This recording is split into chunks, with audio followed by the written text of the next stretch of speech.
Yeah, I think the quote Rek'Sai is a girl. Gotta clarify that. If I say it wrong, I am wrong. Because Rek'Sai is a girl, and she is banned. So Is banned. Yep. Good. Another girl getting banned, Sivir. Easy one to recognize. No spell shields this game. They don't want that power as well. We heard Freak talking about the engage or disengage. And Janna as well. So a lot of the bans we thought would come out in the first game are actually happening now in the second game here of Coast versus Dig. Yeah, and these are not looking like heavily targeted bans, so we may get a little bit more individual player expression coming out here. Also, by the way, we did mention the coach standing behind Coast is Michael Slan. He is the temporary coach. Elements, the player, not the team, formerly of, he actually had coached Coast in a previous season. Yeah. Used to play on COG and Curse Gaming dating all the way back. Will be their full-time coach when he is here. That's happening a lot. Teams, names, teams. Things are getting confusing. Yeah. We got Gnar picked up first. He's been banned a lot in other regions. He's going to find his way into the second game here at the NA/LCS, and a champion that a lot of people thought Meteos should have grabbed last game. Jarvan could be locked in here for Dignitas as they wait for the first pick rotation of their 1-2. I mean, I was very surprised when Elise was picked over Jarvan last game. I think that was something the guys on the desk picked on as well, is if you can combo Jarvan with Gnar, it is usually a deadly combination. Add that to the fact that Impaler is a great Jarvan player. It's a smart thing to pick for Dignitas to use, as well as to deny Coast the synergy and comfort. As Lee Sin still, we heard a little bit about that on the desk, as Jarvan and Corki are locked in there for Crumbs and Core JJ. Now over to the side of Coast. Crumbs took, or rather Dig took quite a bit of time there with their picks. Figure Coast will do the same, kind of stretch it out, and then you only give that amount of time for Dignitas to pick their champion. So you're kind of tightening it up on them if you wait. Yeah, they mentioned this over during the EU LCS as well. A lot of teams are actually taking longer to lock in their picks with the addition of coaches because there's just more discussion flowing back and forth. And I imagine there's also more confirmation of what they actually should pick.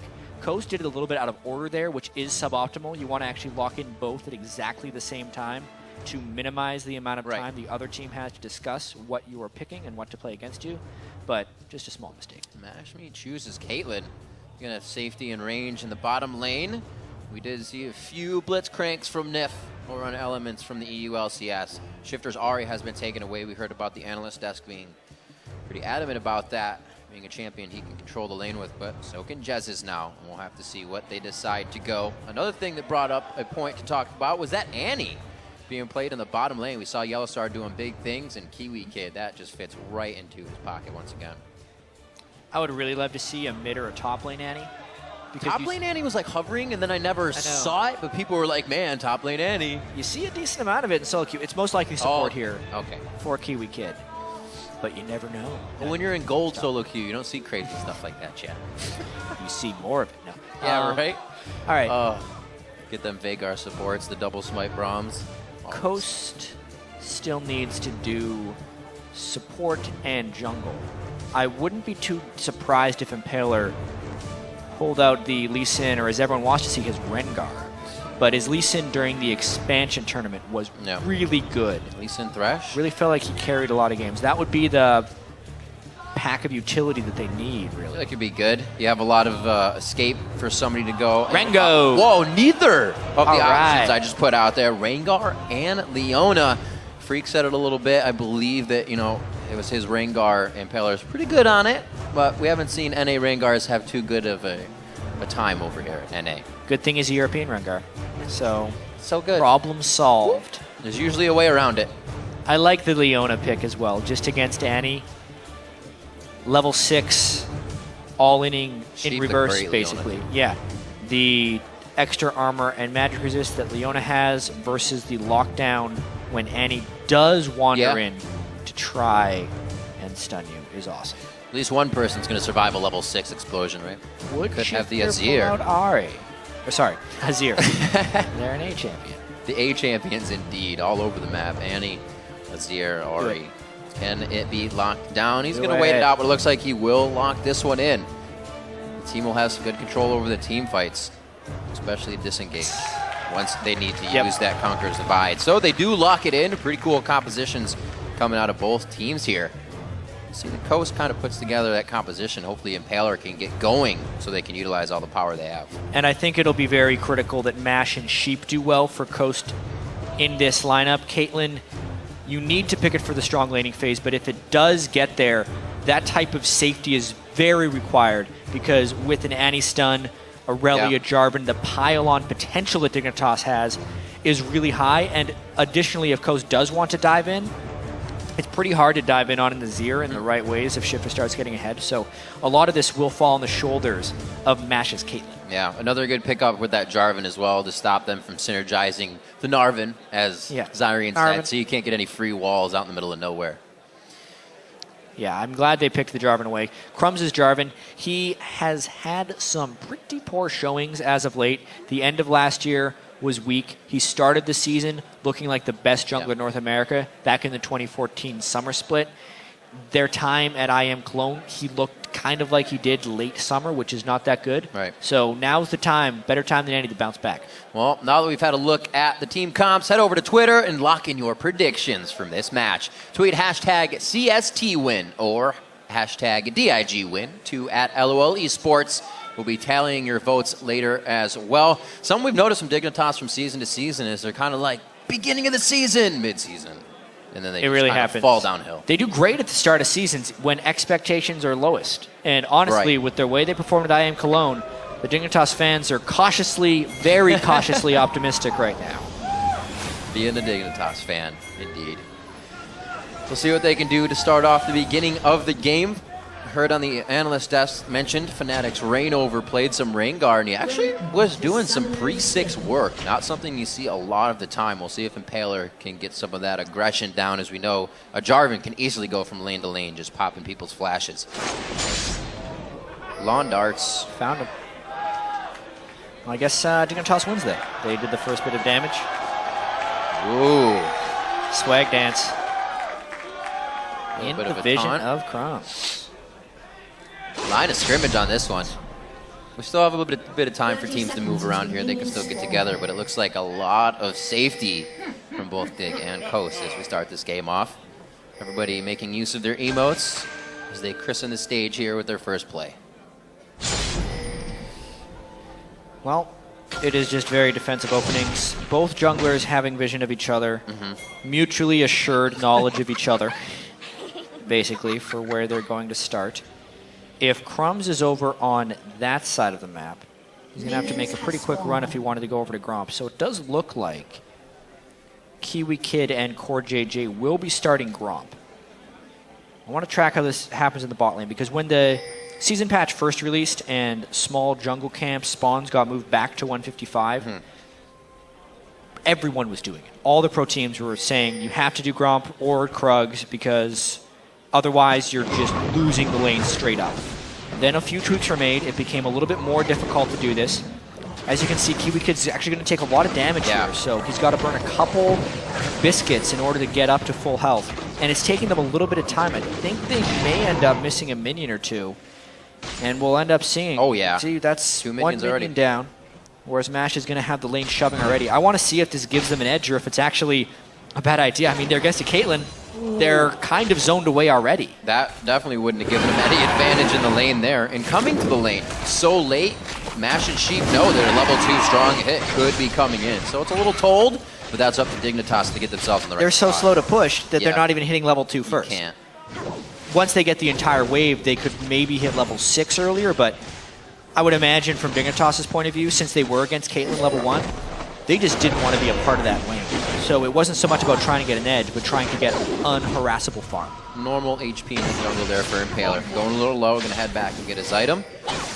Back to crushing that down. Great gap close there by Gamsu, but I don't know if he's gonna get out without taking the bit there. That wasn't what he wanted. He thought Chris might have backed off a little bit more from the aggression, but Chris turns immediately, getting ready to gnaw her out, and he'll use that safety to ward. Well, Chris started lane with the Crystalline Flask, so he was actually trying to take a slightly unfavorable trade just so he could out-sustain Chris. It did go a little bit lopsided, though, and I think that was a really bad trade, all things considered. He's being careful. He doesn't want that true damage. Staying safe, Impaler finally returning in. I don't think he'll be making too many moves just yet. Every lane is just in the middle. They're playing it very safe. We see now that Crumbs is also going to be entering his jungle. This mid lane, 16 to 15. Looks like Shifter's been using those soldiers, though, to get some good damage down from afar. I do want to mention, since this game is still pretty subdued, the difference in the early junglers' plans here. So Impaler backed after 3 camps, which he had to do because he was very low on health, and that only gives you enough gold to upgrade your jungle item and pick up an extra health potion or two. Whereas Crumbs actually did a 4th camp when he went back to base, allowing him to pick up wards, but making it a little bit slower for him to make it into a lane. So let's see if Crumbs can actually get some extra vision control with that extra camp he was able to put, or if Impaler actually gets a jump on him by ganking while Crumbs is warding. This is going to be good. He sees that the red is down, but he does not know the location that Impaler went after that. He does leave the ward so he can start to deny a bit of these resources. But they may get some love here from Rengar in the bottom lane. Full ferocity stacks for him, so this could definitely be a big play. And that would hurt what Core JJ and Kiwi Kid were trying to do and get an early wave blast into the brush, so they couldn't see him, but I don't think anybody was ready for that. Able to turn damage on 2. JJ returns the same amount of damage he took to himself. Kind of trying to simulate a level 6 Rengar there by getting the point-blank bola from a leap. Really flashy looking play with less than flashy results. He did burn 2 flashes from the opponents, but he lost a lot of ground to Crumbs there. The payoff there could have been gigantic. No flash on Sheep, but he doesn't get knocked out. Crumbs playing with the edge of the turret line right there. Keeps himself just out of range perfectly and applying some nice damage. Don't do that again. He's just harassed. He's playing around. He's fine. Giving a little bit of something extra for Mash and Sheep to think about as they try to farm. Gamsu trying to close the gap here. You got to watch out for that damage, though. And then he gets the speed. He could be able to close this one, but it's the teleports for both top laners, and there's going to be no kill potential after. Nice bit of aggression. So he eventually won the sustained battle against Chris to push him out of lane, but he's not able to burn any summoner spells. Poor JJ gets a stun, but he's Valked away. Yep.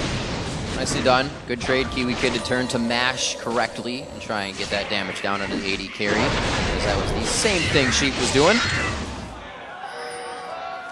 Taylor, he's sad.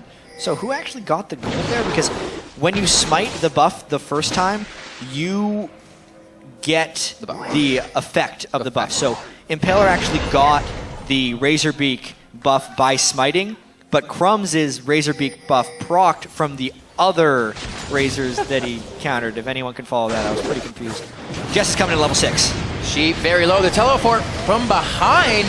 This is going to be big. Gamsu in onto Sheep. The stun is out. Justice is there too at just the right time. Chris comes in far from being Mega Gnar, but he will be able to put down some damage. The slow from Boomerang. He gets the catch. We'll be able to apply again shortly. But they disengage right away. The teleports one after the other. Everybody working spot on right now for both teams to stop that.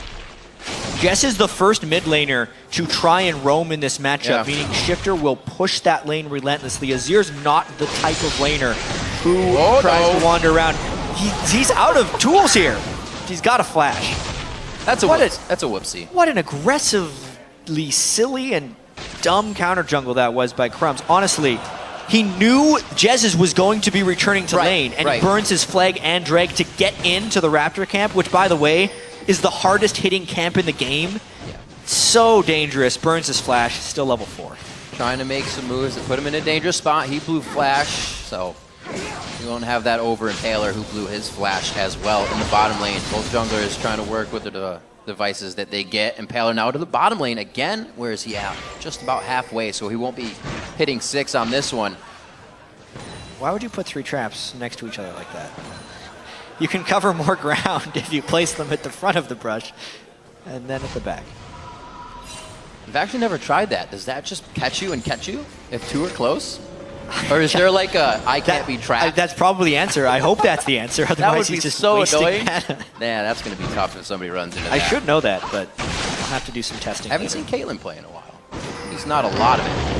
Gnar up on the turret. He doesn't have to worry. You just get so many resistances when you turn that Gnar form. He's not a care in the world as he approaches the turret. About Crumbs. He's taking his red. May actually put some pressure on that top lane, but pretty much perfect warding here coming out of Coast. There's one right under red and one in that tri-brush, so he can see anybody coming at the top lane.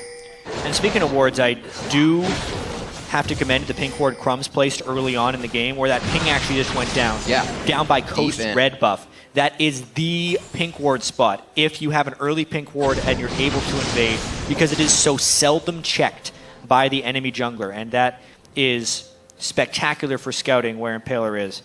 We'll see if anyone ends up walking through that way. It just doesn't look like it's in the cards. I actually saw it be pretty useful yesterday when a red buff was getting counter jungled. The guy knew 5 hits of the red buff would give him enough time to steal it anyways. He just walked out. So it's even better.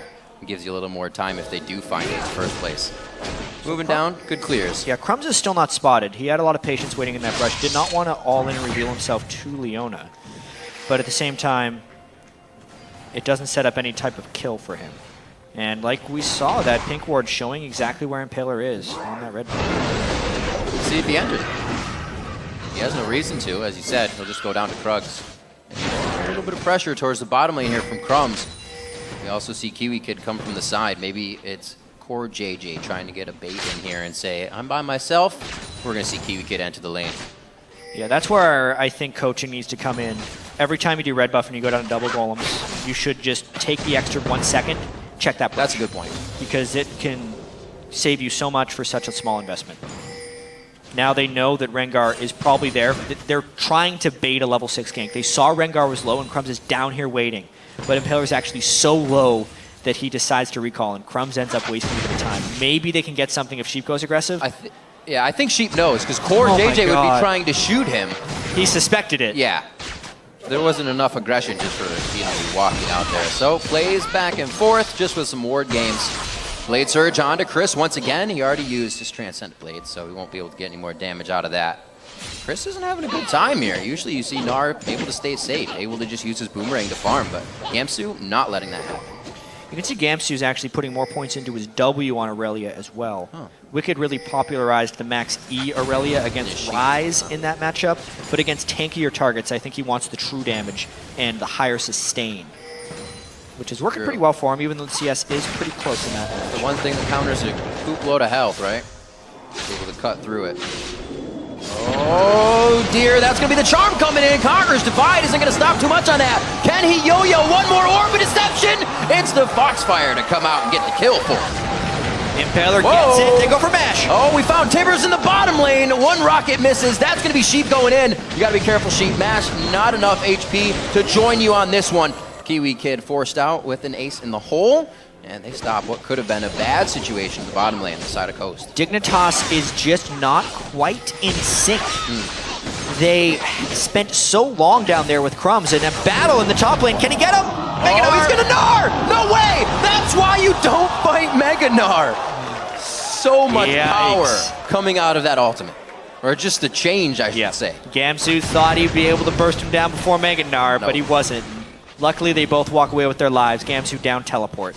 I want to talk about the problems Dig is having in the bottom lane, though.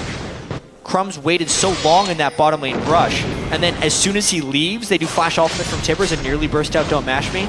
If they just would have gone for it, they would have had the kill, and it would be a 1-1 game right now. Teleport comes in, though, as they're trying to secure this dragon. That flash Tibbers down as well. They're still going to get the dragon, but it may be a continued fight. Crumbs getting hit up, a few more hits to him.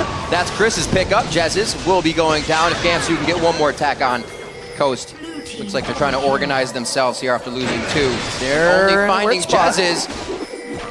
Doesn't Shifting Sand. Shifter doesn't need to get himself into place just yet. They're still going. Chris puts himself in the middle of the fight with half Narbar, and it looks like they're actually going to be able to pick up Gamsu on this one. Soldier's coming up big for Shifter as he's trying to keep himself in range, and what an elongated fight there. They actually went back in with members down. Yeah, Dignitas tried to contest during a 3v4 and got a little bit flanked. They did pick up a kill for Shifter. Azir does scale remarkably well with damage in the right time. Again. Yeah, we absolutely just have to see that. Crumbs already low from the Dragon. That is the disadvantage of starting the Dragon. Since it's straight up a 5v5, they are kind of expected to lose that fight unless they're taking Dragon off the back of some real advantage. Not just, I don't think Coast is going to be there in time. And Coast was there in time, so they end up being able to win the ensuing fight. Hopping off the crab, Chris is, to get real close there. Shifter obviously can't zone quite well enough. And that is a lot of damage down onto Chris's Gnar. Shifter and Jez's both having a pretty equal game for the AP carries, and both putting on a bit of pressure on either side as well as they get themselves built up here. You see the Morellonomicon finished up for Shifter. Help keep Impaler down as well once he gets that health low enough. That was a very strange Rengar ultimate as they clear a pink ward in the river. But nonetheless, they get the pink ward. It's a tricky crab. They still haven't gotten that pink ward in their own jungle, though. One of these days. It'll be there for a long time. It's one of those wards that have a timer on it. We'll just figure it out. It looks like they're safe enough as well here to come in and clear more out. That deep ward gives them so much to play with, so many options, and they are not even worried to do most of this. Checking that, says that Impaler has been here shortly or recently, and now they will see him towards the top lane. Actually, he gets out of the way of that minion, so no vision there for them. Crumb's still trying to deny. Impaler's not finding anything, though. He's walking around the map, finding nothing. Just his camps. Sheep and Mash just have this sense of where Crumbs is right now. Oh my god, if they get this. No way! They just walk in like it's their jungle. They're going to pay for it. Usually you do, and you just nonchalantly step back. Crumbs trying to take it out. Kiwi Kid and them focusing on it. Probably should have moved a little bit faster knowing that Crumbs was so deep in the jungle. But yeah. It works. They get a kill on each side.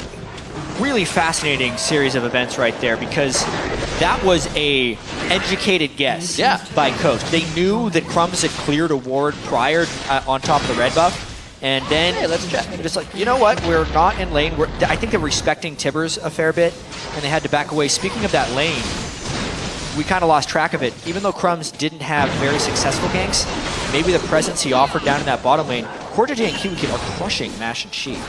That's true. 30 to 98. No real help to the early Gromp, but they were able to pull out of that with an aggressive lane. Flash and Tibbers.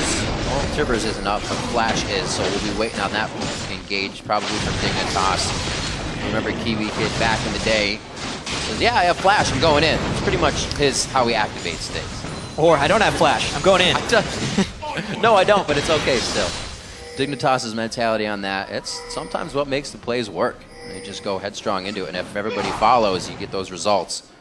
Still safely pushing into the jungle here. This is just showing how much control Dignitas has. They finally, they back into it, only because they're trying to take red. And it took the Raptor buff as well. It activated for Impaler to show him that the pink ward was there. So a little bit of poor luck that he didn't have the Raptor buff on at any other time when he was checking that. Finally, they get rid of this pink ward. Dignitas getting a lot of pressure back because of this, though. You can see the position of this game is slowly pushing closer and closer to coast base.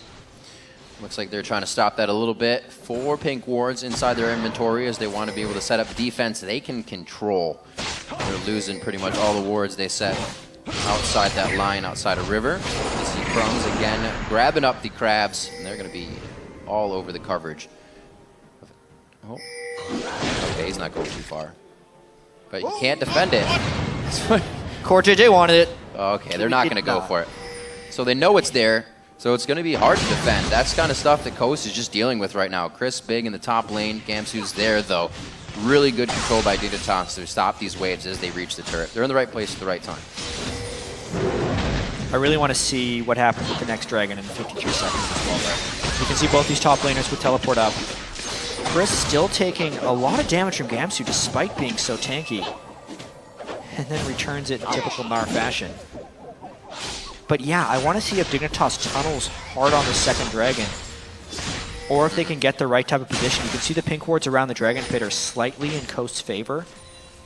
But if we get level 11 Mega Gnar with those items actually making it into the middle of that fight, I think it would be death for Dignitas.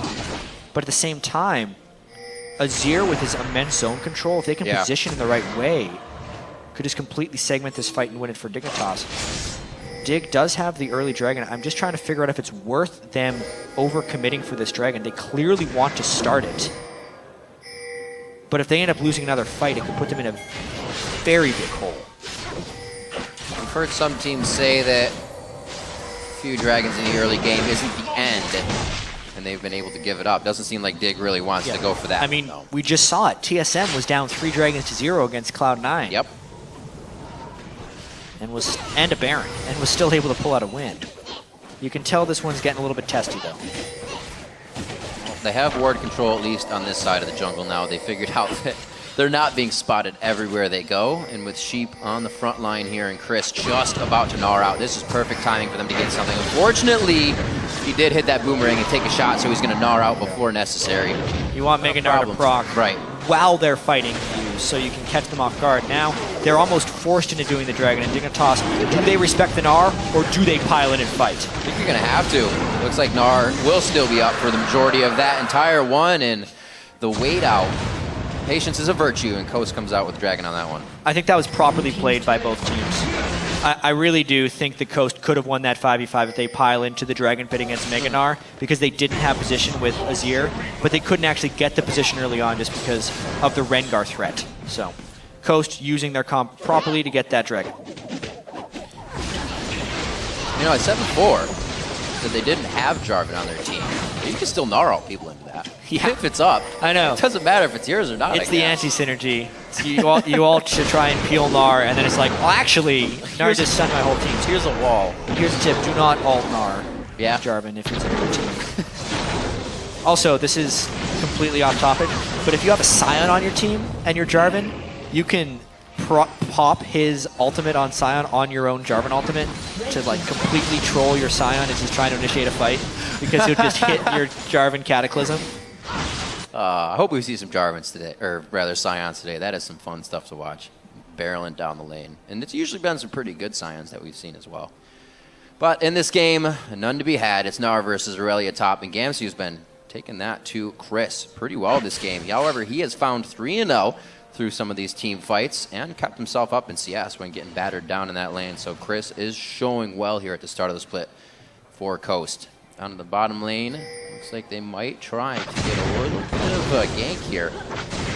Taken by surprise. Nope, they actually walk out to the lane. I figured they were hiding in the brush, but they're out in the open. Really surprised still that Mesh lost that lane. Obviously, there was a ton of jungle pressure by Kraus.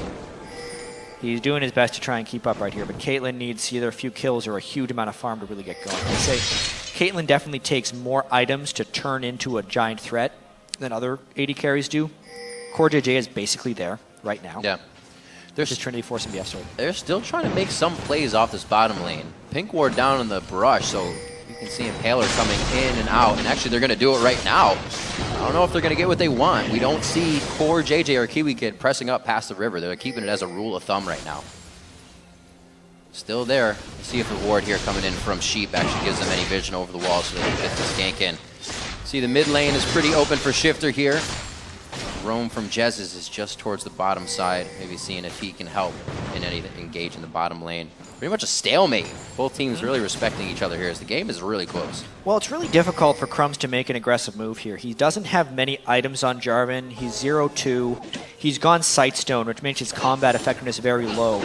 So unless he can get absolute knowledge of where Impaler's Rengar is, a gank can very easily be turned around on him, which makes him not actually want to do much. Yet he's still spending a lot of time just camping lanes, which is surprising to me that he's not farming more. It's going to set him back far, far behind. That's the Achilles heel of Crumbs. He's continually over-prioritizing vision and lacking farming, and when his ganks don't work, he falls really far behind of the curve. No, it makes perfect sense. We see that that ward's not there anymore. The deep ward, and their actions have slowed down across the board. Crumbs not making the opportunities that he was before when they did. And we'll see if they can find it another way. Looks like everybody's just grouping in mid right now. So vision for Coast tells them they also have some time to clear out some waves and get the wards down that they need. And still having a lot of those pink wards they did earlier, which means they've been protecting the ones that actually went down. Working out well for them so far as we reach 23 minutes in the game. 400 gold, about 500 gold is the difference. So it pretty much means nothing with a dragon on each side as well. Oh. Blue minion Finally MVP right fancy. now. Yeah. Who needs wards when you have minions? Yeah, it looks like Dignitas is trying to make an aggressive play, but they just abandoned that bottom lane. That's going to allow MASH to catch up, so Dignitas kind of has to make a power play right now, knowing that they've left Caitlyn by her lonesome. They do have the options. Mid lane's getting pinged here. That's by Coast. They're saying that is a dangerous spot. Do not go near Wolf opening. And everybody's going to be safe. Mashme has the wards to go just a little bit further, but he decides not to. He's going to head for the back. Everybody's taking this one real slow. 1:30 on Dragon. That's going to be something they want their ultimates for. So they're giving each other some space right now, that comfort level. And the wards actually really good here coming in for Dignitas. They've, again, started to get those forward wards down, where Coast only has that towards the top side for a bit of a lane pressure. Yeah, I can see that invade and the logic behind Dignitas going into that blue buff area, because they needed a way of actually getting vision on Coast if they wanted to get aggressive. In order to get those wards, though, they did sacrifice their bottom turret, and they sacrificed a bit of the advantage that JJ had over MASH. It's really just going to be another objective game, it seems like at this point. The ward coverage isn't good enough by either team for them to really take control, and a lot of it's going to have to be down to the team fights. All those team fights are going to have people grouped up. That's good for Shifter. That's good for a Kiwi kid. On the other end, you're going to have also that disengage, though. You can have Ari flying around. You can have Narth throwing everybody. So it's going to have to be, it's pretty much whoever ults first is really going to be the winners on this one. Usually it's kind of, you can predict the ult and then be the one to win the fight, but I don't know about that. Mashme taking quite a bit of damage there. Nar not too hyped up right now. He's going, changing on to Kiwi Kid. No tippers this fight. That goes down, and it looks like they're going to be going hard on this fight. Gamsu taking a lot of damage. Forced the flash over the wall, providing no more for the team. And Shifter is the only one who can fight from this range right now. Coast gets exactly what they want, taking out two. Maybe not wanting to lose Impaler, but the fact that he has to dive in so hard right now means he's probably going to go down. Great controller by Coast. Actually a very explosive fight as well. If Kiwi Kid would not have been blown up so quickly, I think that could have actually been a fight for Dignitas. We really saw the potential of Shifter's counter engage right there. He was doing a ton of damage as Coast dove in for that one, so much so that even with the clean initiation from Coast, they had to just abandon the Dragon. And now it's actually Dignitas trying to regain control over that pit. She can't do much. He's like, oh, actually, I probably should have been back. He's going to at least try to get vision for the team. That'll be able to stick on this one. Oh, wait, we do have Impaler coming up. Chris would have to TP in if they decide to go in on this. They almost have Ari ultimate. Dragon, that's the TP. Nar's very close to going crazy on this one. Chris is going to be big. Impaler steals the Dragon. Can Dignitas come back on this one? Mega Gnar is out, chucks the chimney down. Big damage from the Orbit Deception here, but they're deciding to back off without Sheep. A pretty good decision there. Kiwi Kid doesn't have Tibbers, but that was close to Dignitas falling. Yeah, Dragon Steal, nice job by Impaler. All that investment Dignitas put in only nets them a kill onto Sheep. The real question is, can they get any vision control after making Coast fall away? And I think the answer to that is no. So, despite the kill, I think that's a big loss for Mid. See it again. Yeah, he just walked up and smited it. That's the old classic Dragon Steal there. Walk up and use your button. Is that how it is? Yeah, it's just smite. Make sure you have it on the right key. Just press F. Press it. Sometimes when you have the chilling smite, you're too used to using it for the fights. Obviously with the Rangers Trailblazer. That happens quite a bit. Or the fact that you just want to smite everything in the jungle for the buff, and then you're like, oh yeah, that Dragon helps. Not something that Impaler is finding he's having trouble with right now. A great second Dragon Steal. 3 in the game, 2-1 so far, and that only means Coast is getting that much more powerful. Feeling the need to push up here. Looks like we're going to have Chris back to the top lane. He doesn't have teleport though, so he's going to be up there for the long haul. This is a push that they're going to use. Put a little bit of pressure in the mid lane as well with the rest of the members. And also, as far as being able to make things happen, Dignitas have been the ones that have been battling this vision control game with the double Sightstone for quite a while. And finally, Coast has a bit more to fight back with. They have the DFG now onto Jess's.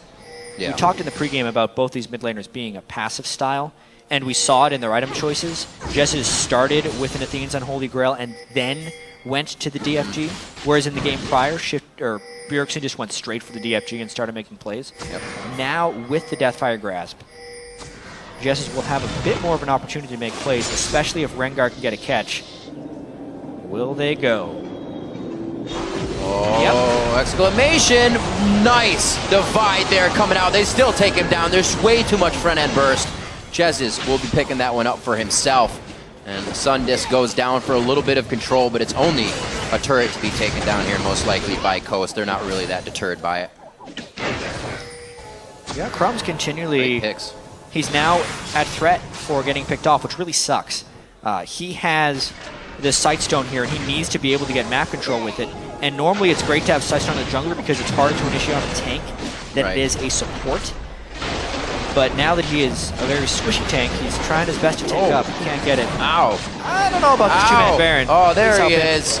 There's Chris. Good guy, Chris. You can still get killed by AoE, gentlemen. Be very careful here. Oh, they can dodge around it. Dignitas kind of knows something's up. There's the ward. They know it's low. Do they try and flash in?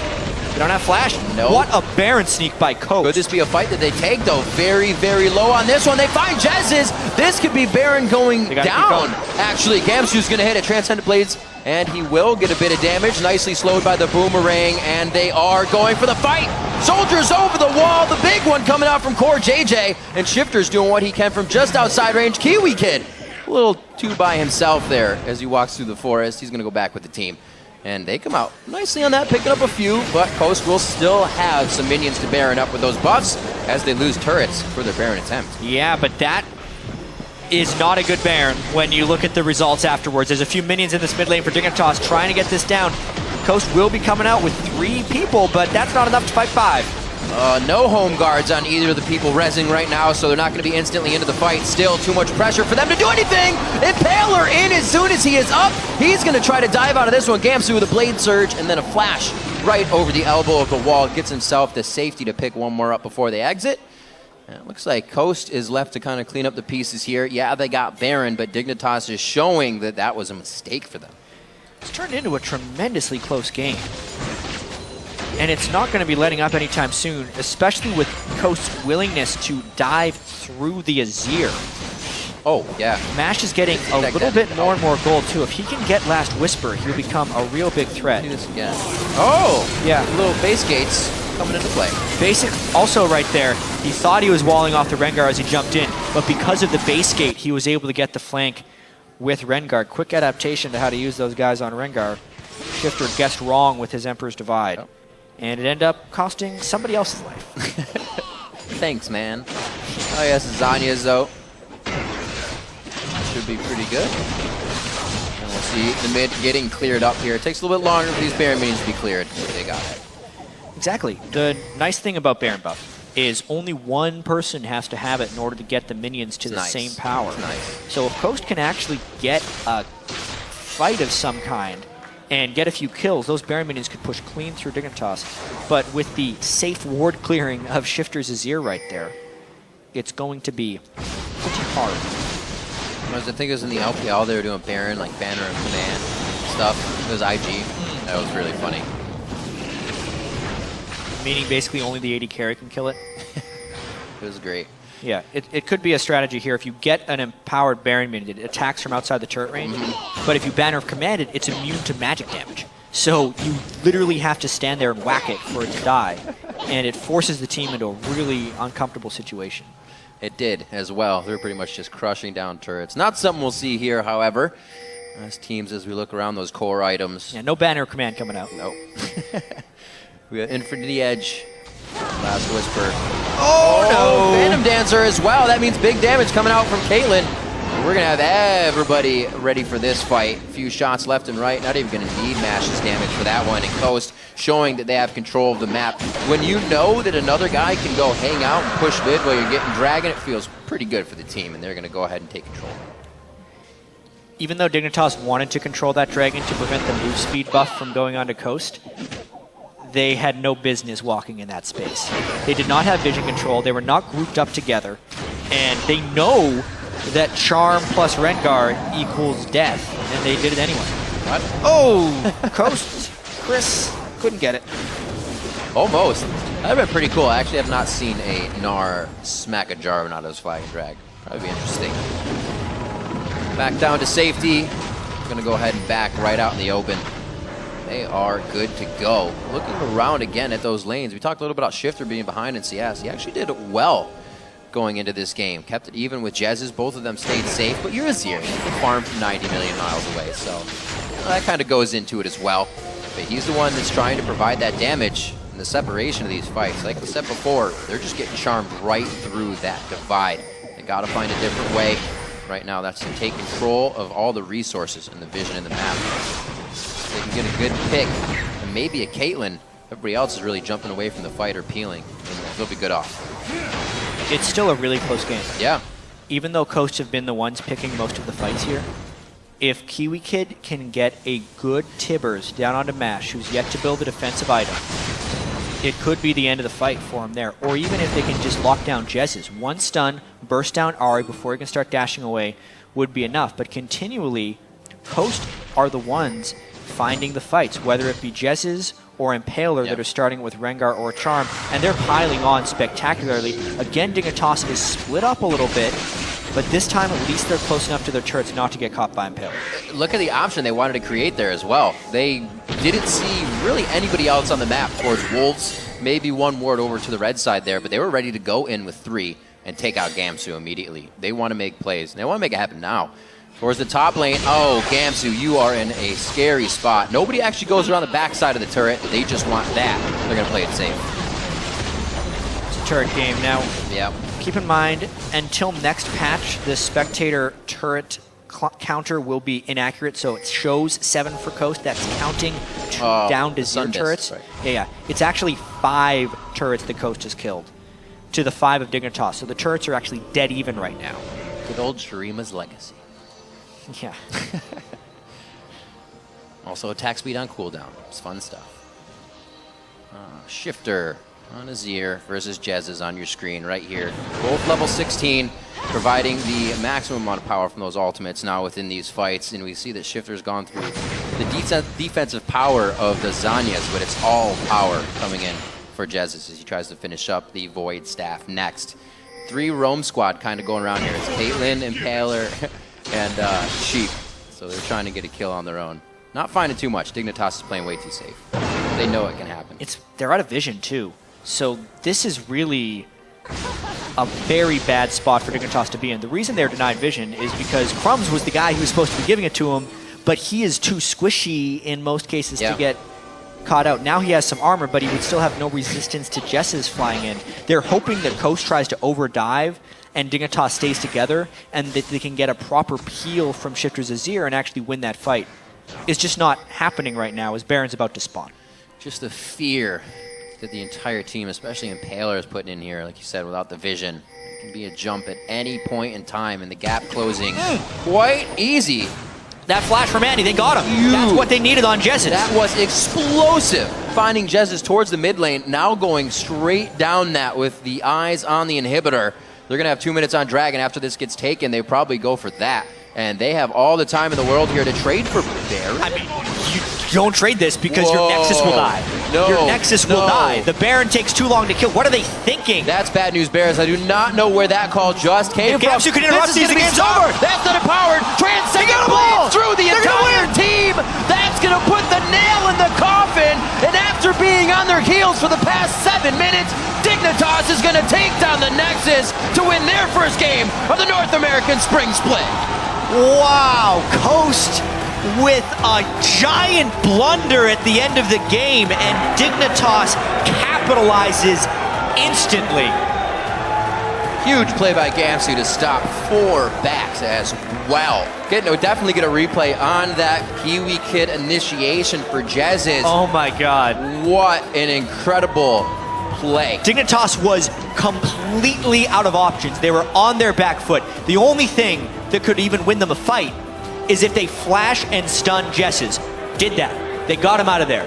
Then they start pushing mid, and Coast forgets that they have a down inhibitor. I get it. That must be it. I get it. We can take Baron fast enough, we'll have a charge recall, and we'll get back in time. Maybe. Not even close. Not even. Because that's the only option, though. Yeah. Because 4 seconds, no. The minion wave was in the right place for Dignitas for one. That's true. When they were trying to do that push. That was huge.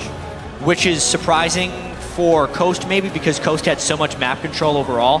But they get the catch, it's a 4v5. They make the call to try and trade Baron for something in their base, not their actual base. They try to stop the Baron. Gamsu makes the great move. Yep. Has his Aurelia ultimate up. What a perfect champion to interrupt recalls Oh with. my God. One little blade through each of them. They get every single person interrupted, and then they just kill the Nexus. March. 37 minutes in.